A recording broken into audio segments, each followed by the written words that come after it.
Welcome to the Western Bowel podcast series, with talks on traditional spiritual teaching and its application in the world today.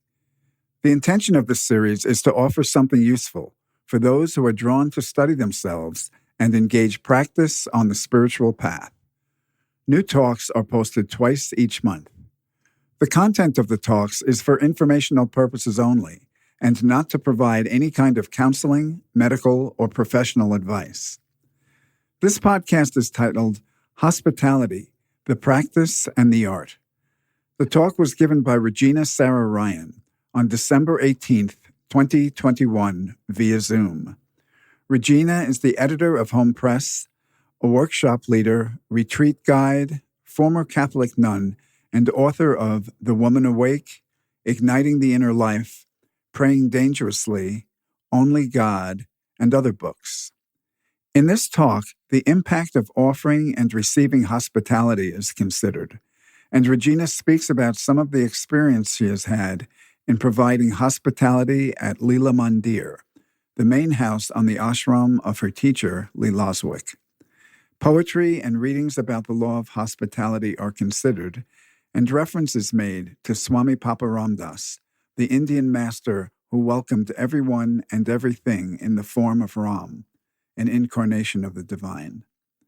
If there is benefit in this talk for you, please consider sharing the link to it or writing a review on social media or on one of the podcast platforms.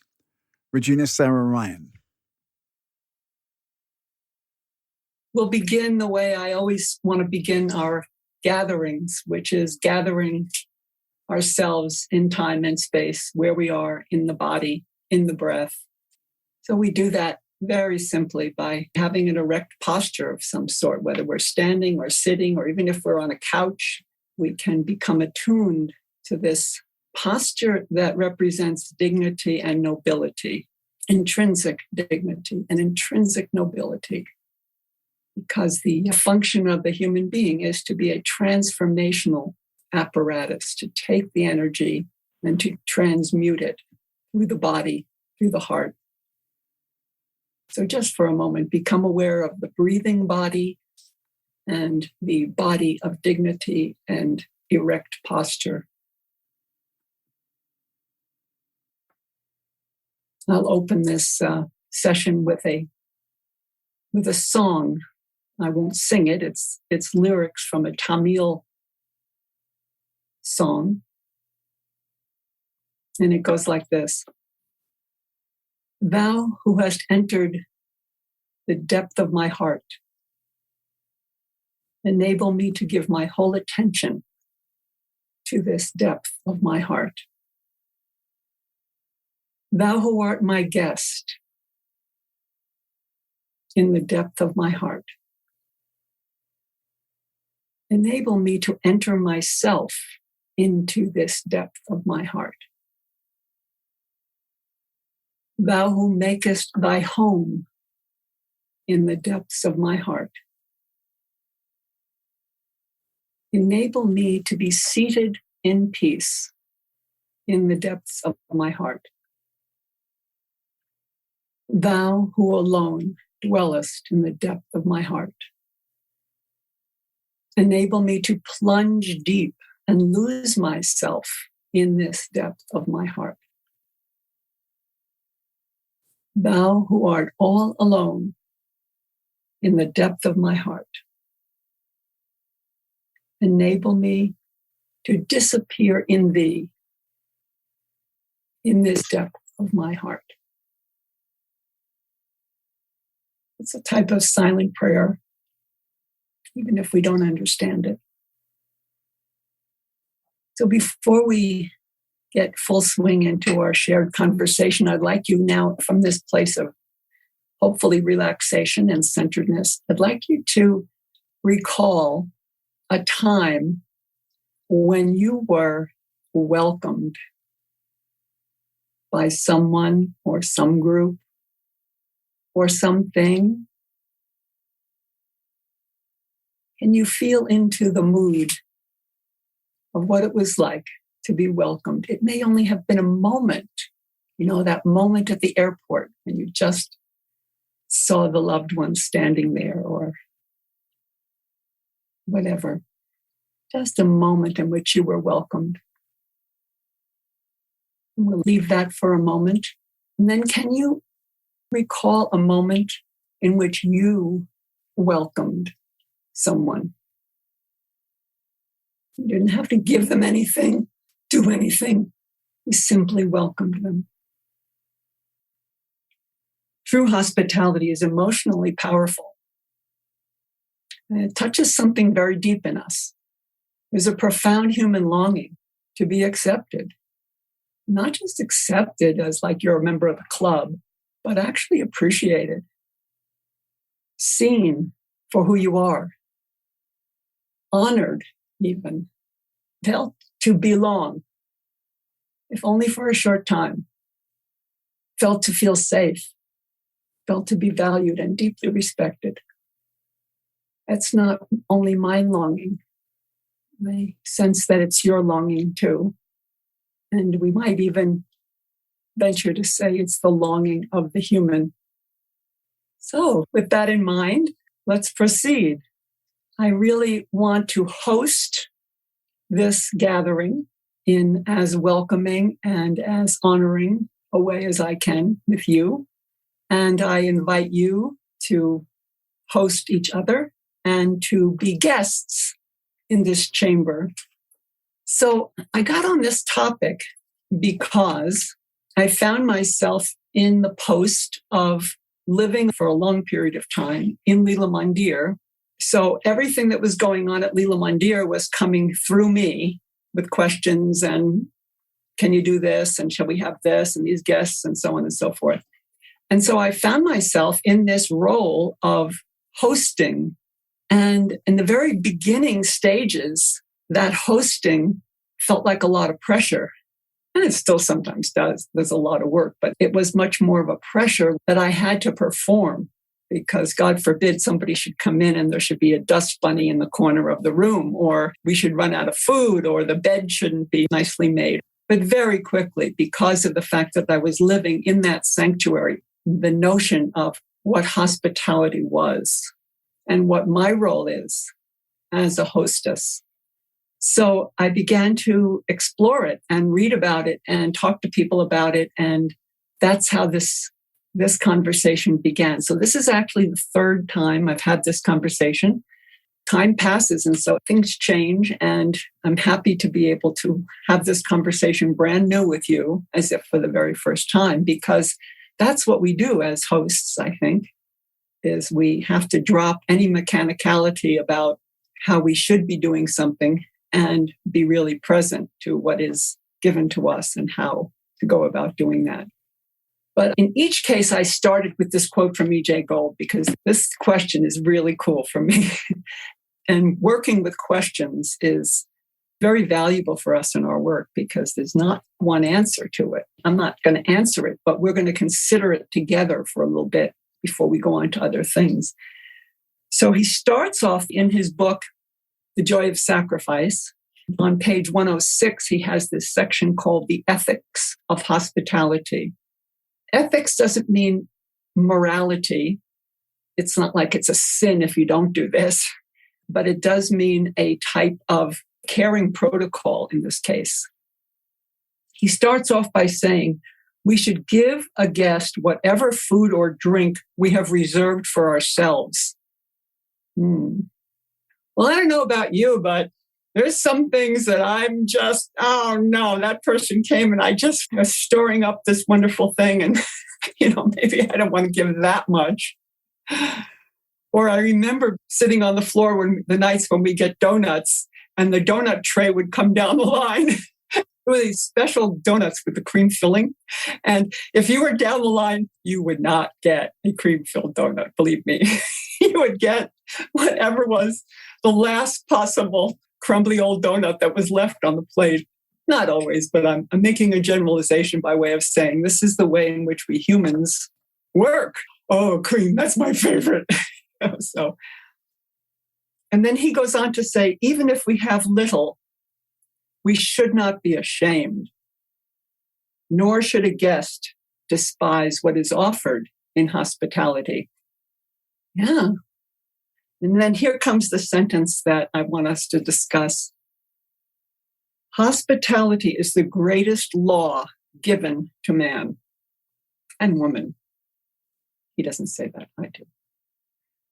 And if he or she knew how to obey this one law, they could overcome their imperfections.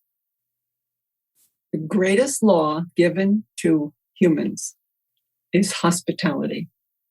And if we knew how to obey this one law, we could overcome our imperfections.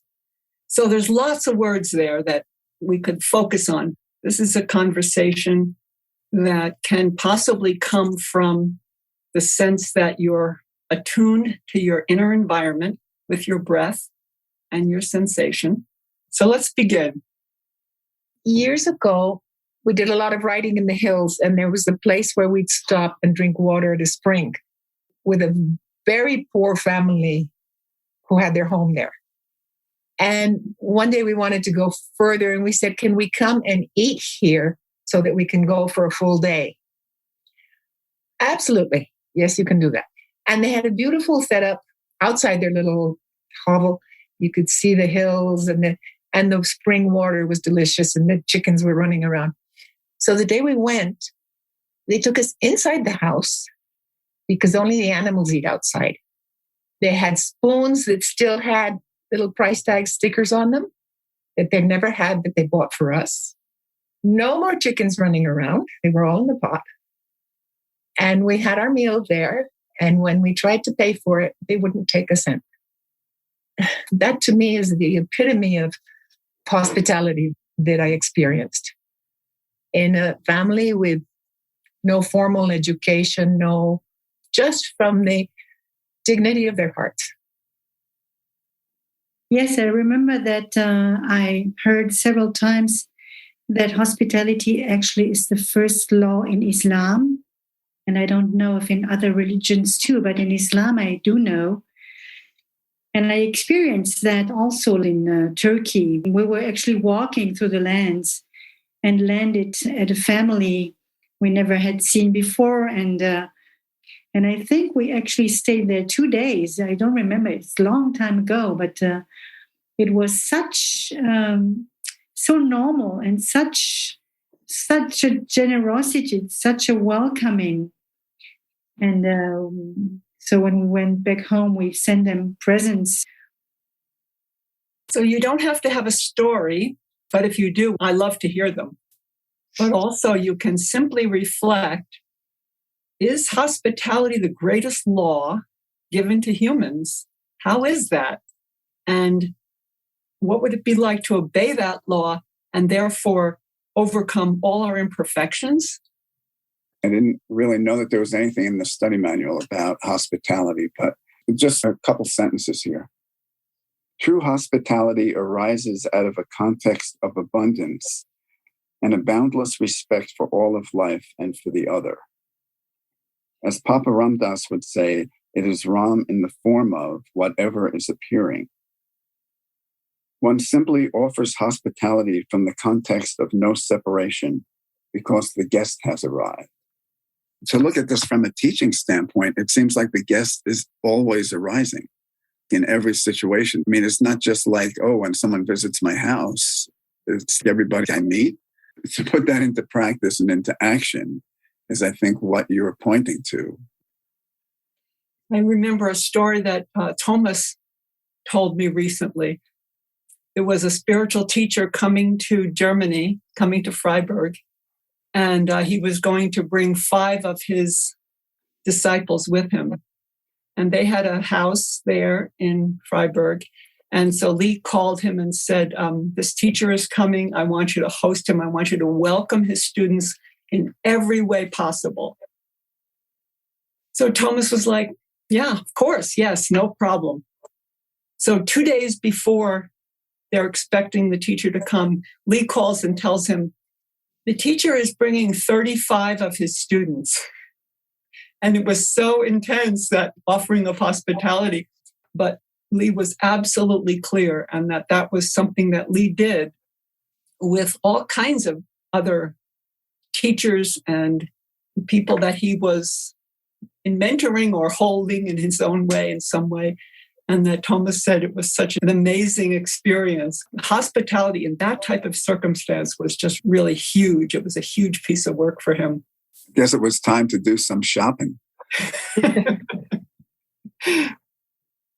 Hospitality is a gift. The energetic fusion of that principle in our practice life, for me, motivates me beyond my habits.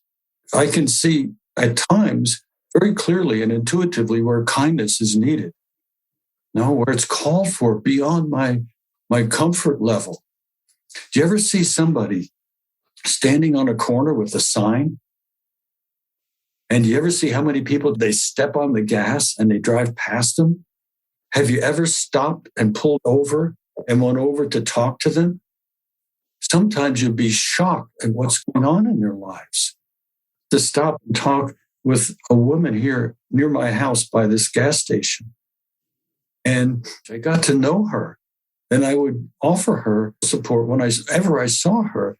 Her story was so compelling. And she was there asking for hospitality. Like Americans are thinking you're trying to rip me off. And I've seen other people who are just hurting. They're a stand for the principle if you're resonant with the principle. There was a man and a wife and 3 kids at a supermarket nearby. They were there probably for a week, and I saw them twice, and they could barely speak English. And so many people went over to comfort them, to get help for them, just to be in that mood. For me, it was like, wow, I'm just talking about feeling this in action. How is it the greatest law? I would say, I believe our practice opens our heart and our eyes to see where hospitality is calling our attention. Is hospitality then the same as kindness? Kindness would be a component of it. I'm trying to think of situations, and with our lifestyle, it's, being interrupted at work and still being able to welcome that person. Hospitality includes giving, but when we give our attention, then that's a big give, even if there's no food involved, though there can be. I think what you're pointing to is that the hospitality of welcome is not limited to food or drink, because even if you had nothing, you could still express hospitality. Even if you couldn't speak, you could express hospitality. Talking about our time, that is really a big one for us in this day and age. Just taking the time to have enough energetic exchange that we can experience hospitality with another.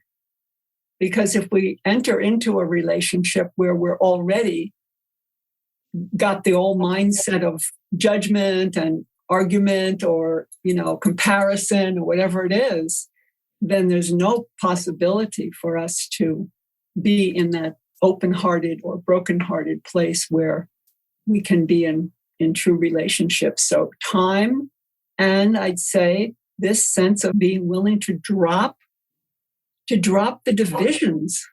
In Muslim, the highest law is this law of hospitality.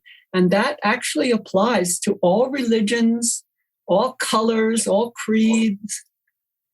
There's a wonderful story about St. Francis, on one of his pilgrimages, going to Egypt and meeting with some Muslim sultan.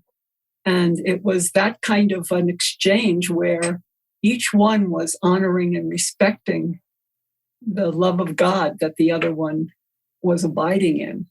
The Buddhist view of hospitality is actually that no individual self even exists. So therefore you are one with everything. So how could you not be offering hospitality to this supposed other when that other is not other than who you are? I mean, we're getting into some very deep non-dual understandings here when we just scratch on this idea. I have a question. Why is it a law? What does that mean, the law? Well, as a simple answer, and this is not necessarily the right answer, but within the Gurdjieff work, there are these certain laws that are not like laws like you have to do this or you're going to go to jail. They're more like, this is the way the universe works. So gravity is a law. The violation of gravity is not going to send you to prison. Hospitality is a law in the sense that it is one of the rightful or organic ways in which creation exists and carries on. But the whole idea that we are being offered hospitality by Mother Earth all the time.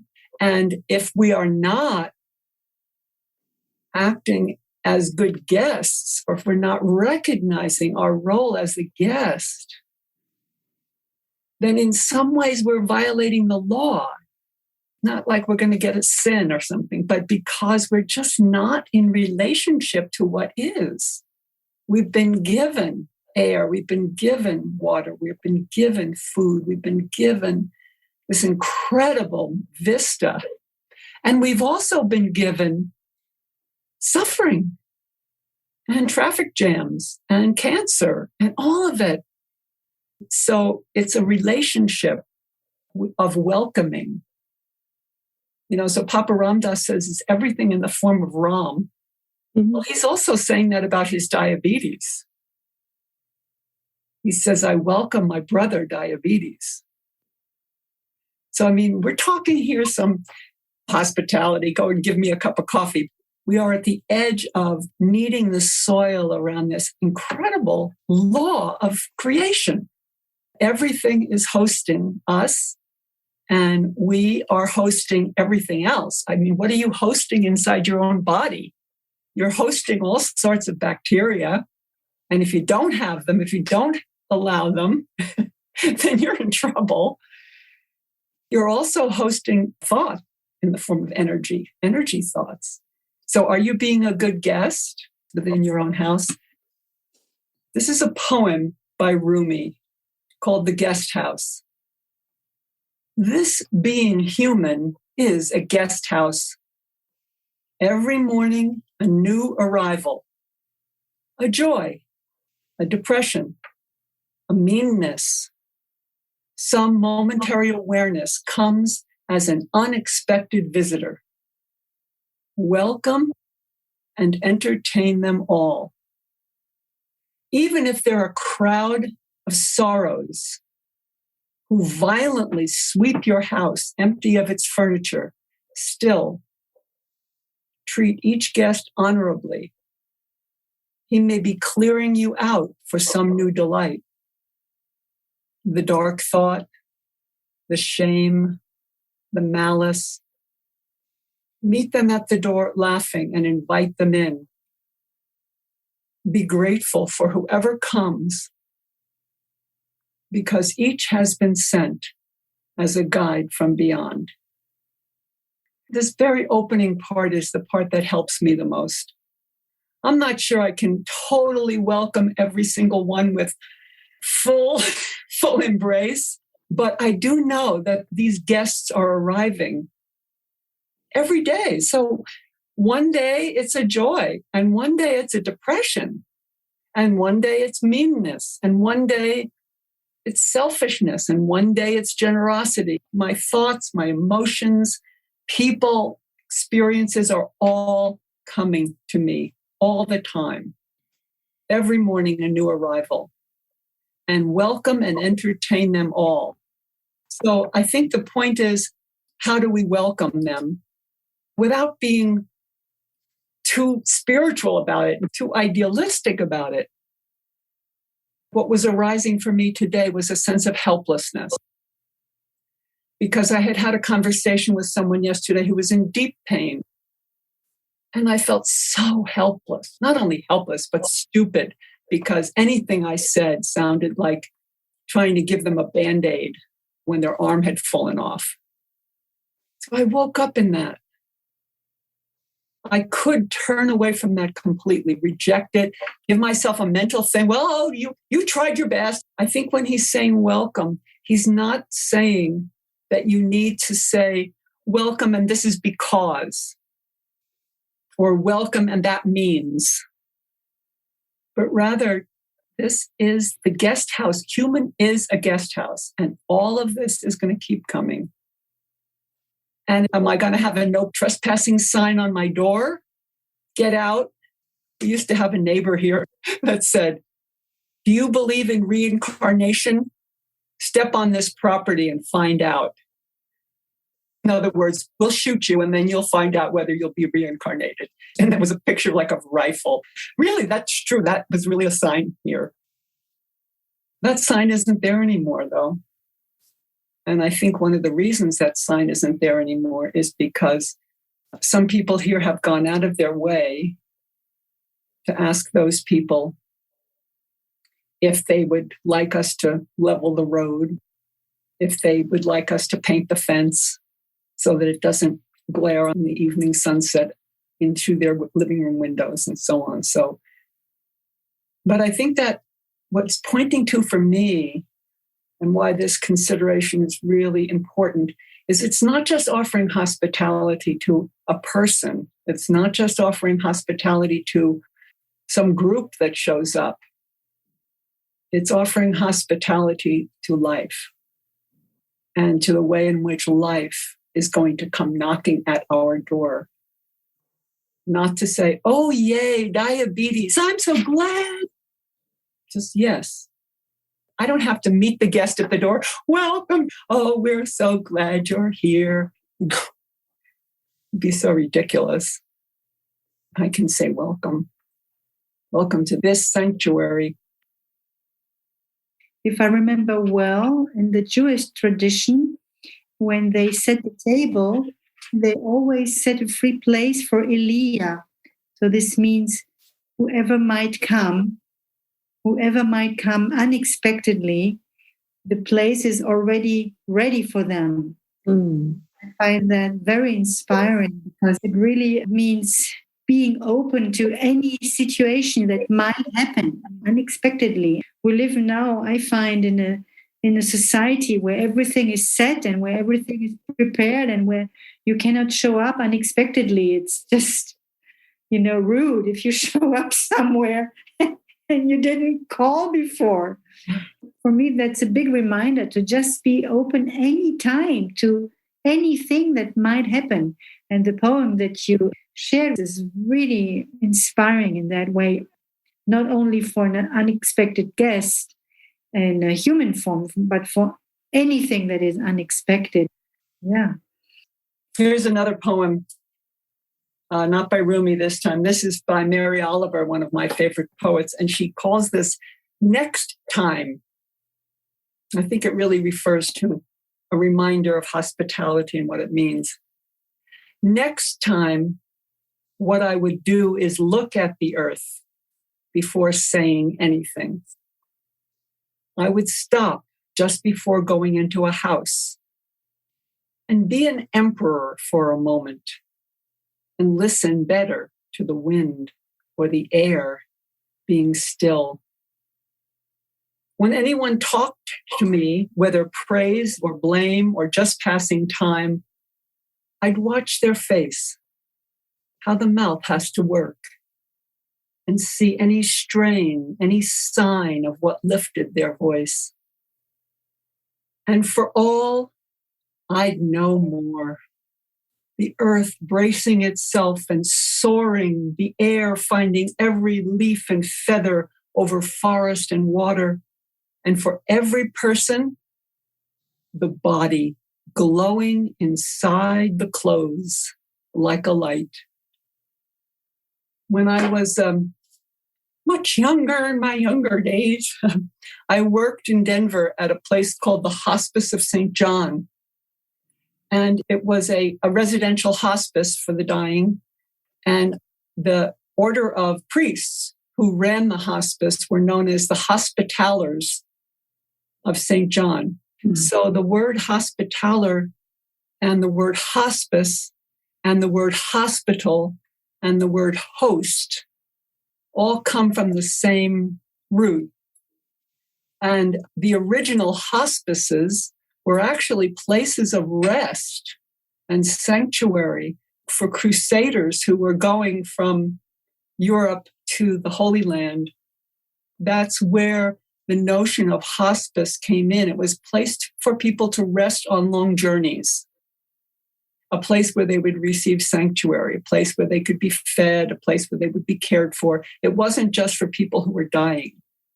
But over time, because of course in the Crusades, there were so many wounded and dying, and they would bring them back, they would stop at these hospices where they would be cared for as they were dying. So this idea of being a host is being a hospitaller. We are offering this hospitality in the way in which we would be caring for the dying. It's an interesting possibility to recognize that not only is everyone we meet glowing inside their clothes, but we're all dying. And how would we want to treat and respect and respond to the person if we knew? There's a beautiful poem by Ellen Bass, which I didn't bring this time, but it said, what would it be like if you knew that the handshake you just had with this person would be the last time they ever touched another human being? They walked out and then they fell dead on the sidewalk. How would you be if you knew that that was the way in which you could be with others? So this challenge of hospitality is also something that I have a relationship to because of my relationship to Catholicism and my life as a nun in a monastery. Because hospitality is a great law in the monastery. The monk or the nun who's made the hospitaller or the hosteler is the name they would give them, is not going to be the newest monk or the newest nun in the convent. The one who's chosen to be the hosteler in the monastery is one who has been well practiced. So they are the one not who's going to welcome the new guest. Woohoo, they interesting. They're going to be one who has the practice of knowing that who they are welcoming is the great guest. So those of you who maybe have a Christian background, we see these pictures of Jesus knocking on the door. And there are these stories about, well, I prayed for Jesus and I asked him to come, but he never came. But it was some beggar who came to the door, or it was a dog who came to the door, or it was a helicopter who came to rescue the person, not Jesus himself.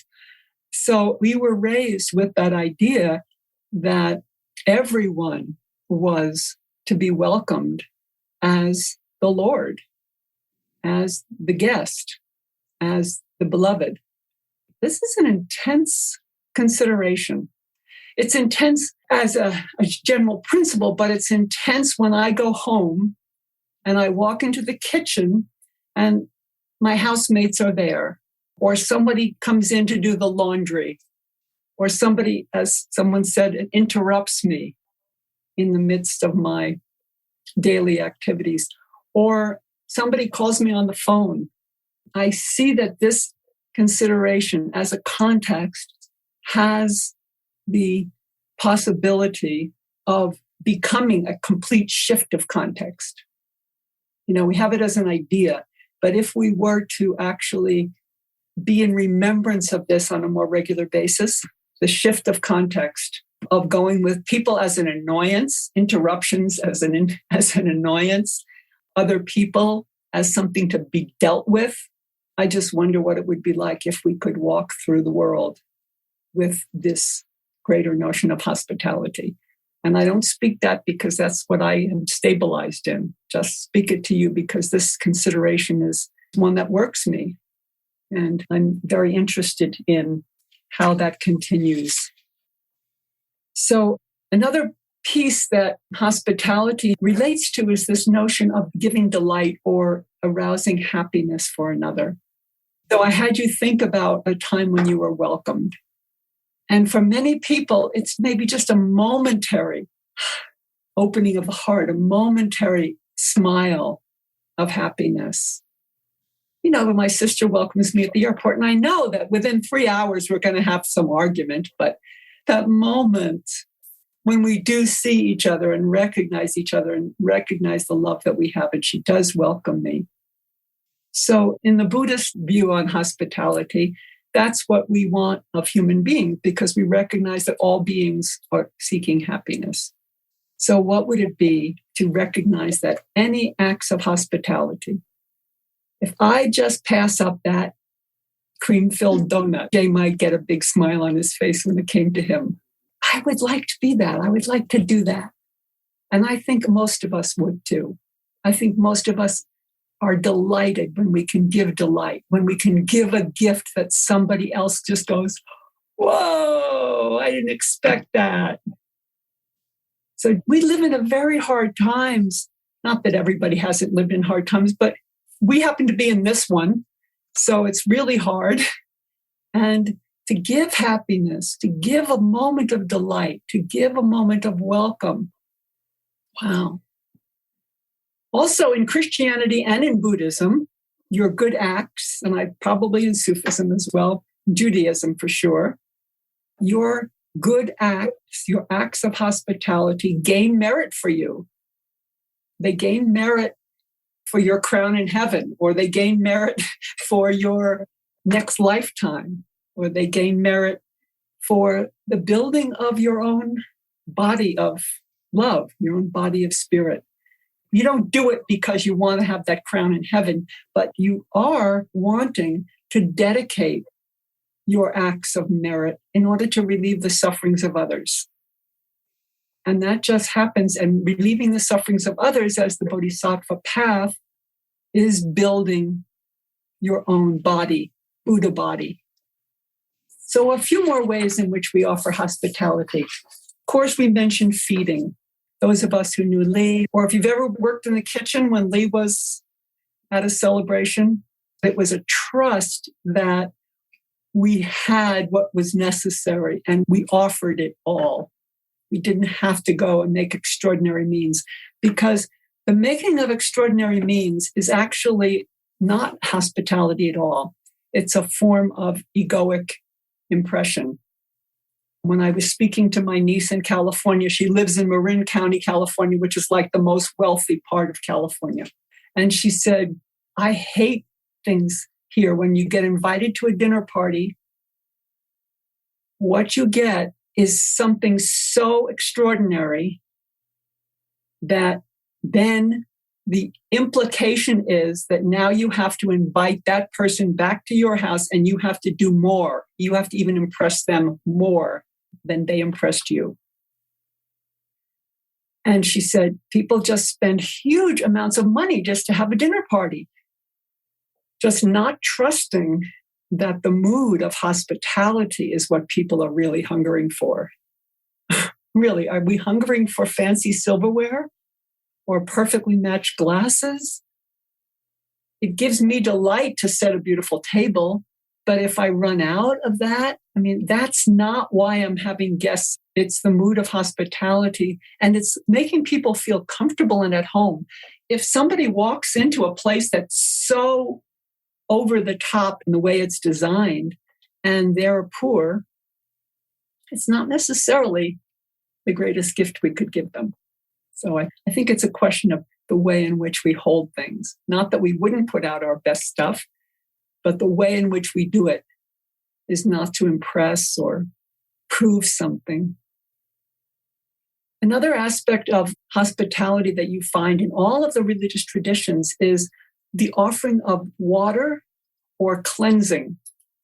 Somebody told me that somebody arrived at this house and everybody started coming to them and shaking their hand and wishing them well. And how was your trip? And da-da-da-da. And this person was standing there just going, oh, I just need to use the bathroom, but nobody's pointing the way. It's such a simple thing, you know? It's like somebody comes in the house. Do you need to use the restroom? It's right over here. Or can I get you a glass of water right there? Those kinds of simple things. In many traditions, Like you come into the Catholic Church and you take the water and you bless yourself with water. But it's a symbol. It's a ritual cleansing. And, in the days in which you were walking for miles with bare feet or sandals, you would arrive at a place and you would be covered with dust. Your feet would be completely covered with dust. So the washing of the feet and the washing of hands, the offering of water, the cleansing chamber, this is all ways in which we show real hospitality to our human friends. Maybe somebody needs a pair of socks, or somebody needs to have a pair of house shoes. I remember visiting in Germany, and I'd walked in the door and she says, I have all these house shoes. You can choose from any of these house shoes to wear in the house. This was one of the first things she did. It was such a gentle and beautiful act of generosity. Of course, none of them fit me, but it was really a lovely act of generosity. Of course, we offer lodging if we can. Some interesting little things that I noticed from the Buddhist tradition is that they even talk about the use of endearing language as a way to welcome your guests, so that you drop your formality and you welcome people with endearing language. So, in some cultures, it's very common to say grandfather or mother or grandmother or auntie or whatever. And those are actually quite endearing terms when you welcome somebody with a term of endearment of some sort. It recognizes their kinship to you, and it's an act of respect. So, my nieces call me Auntie Regina, and I really appreciate it. It's much sweeter than if they just call me Regina. And when I sign my letter to them, I sign it that way. And I don't think it's like I'm a liberated woman, so I'm going to go by Regina. But for me, it's a way in which I establish kinship and they establish kinship with me. Giving of gifts. We bring flowers oftentimes. Or, you go to somebody's house for dinner, you bring a bottle of wine, or you bring something lovely for the table. It does not have to be anything formal. I'm creating a bunch of Christmas presents, and I'm always bothered by Christmas presents because I can never figure out exactly what to get people. Sometimes I do. Some years I do better than others. But this year, I got this brilliant inspiration. And what I did was I took 5 of my favorite poems, including that one I read you, and I printed them out on colored paper and I cut them all in little shapes. And now I'm sending Christmas cards with 5 poems, 5 beautiful poems inside. So giving of gifts is sometimes a really, really lovely thing. Engaging in pleasant conversation and small talk. I thought that was an interesting consideration for hospitality because I've never much liked small talk, oh, how's it been? How was your trip? Because it gets kind of, when we would report on trips with Lee, it was not that he was interested in the small talk. He wanted us to get right to the teaching leelas and right to the heart of the matter. But if we're going to welcome our guests, we have to be with where they are. But I have found, I'm sure you do too, I'm just saying this to remind ourselves of this, that the warmth of asking somebody, how was your trip? Did you get through easily? And how is your family doing? And so on. These are all forms of hospitality. And then the way we see each other off when we say goodbye. Lee, how often he would come downstairs and stand there as the group of people were leaving, and how he would come downstairs when a group was arriving. And so I've tried to take that in the way in which I'm welcoming people and saying goodbye to them as they leave Leela Mandir. Kind words and smiles and wishing them a good journey. These are all additional ways of hospitality. So we've looked at the most sublime and the most simple, offering that this guest is God, right down to here's the bathroom and everything in between. So I think I'll close with one more poem. I'm going to take a little risk and read you a poem that I wrote. And I wrote this poem because I read this awesome poem by Mary Oliver about how her work was loving the world and being open to everything in the world. And what she's saying in her poem is to be grateful for this flower, this delphinium, this bird, this sun, this, all of that. And I thought, well, as much as I like Mary Oliver, I think it may be just a one-sided poem. So I wrote the poem. She called her poem Messenger. This is based on Mary Oliver. So I hope this is okay for you, because I certainly don't put myself in the same category as Mary Oliver. But if you find her poem, you'll find that this is exactly the form of her poem. And here's how I wrote it. My work is loving the world. Here, the traffic-clogged highway. There, the clearing of pastures to make way for new developments. All seekers after happiness, despite their views of happiness being so different from mine. Here, the rising noise level. There, the genetically modified plums. Here, the plastic bottle half submerged in the speckled sand. Is my phone a landline still? Is my coat from the thrift shop? Am I no longer relevant in the technoculture and still not half as proficient at meditation now as I thought I would be by this age? Let me keep my mind on what matters, which is my work, which is mostly standing still and learning to be astonished.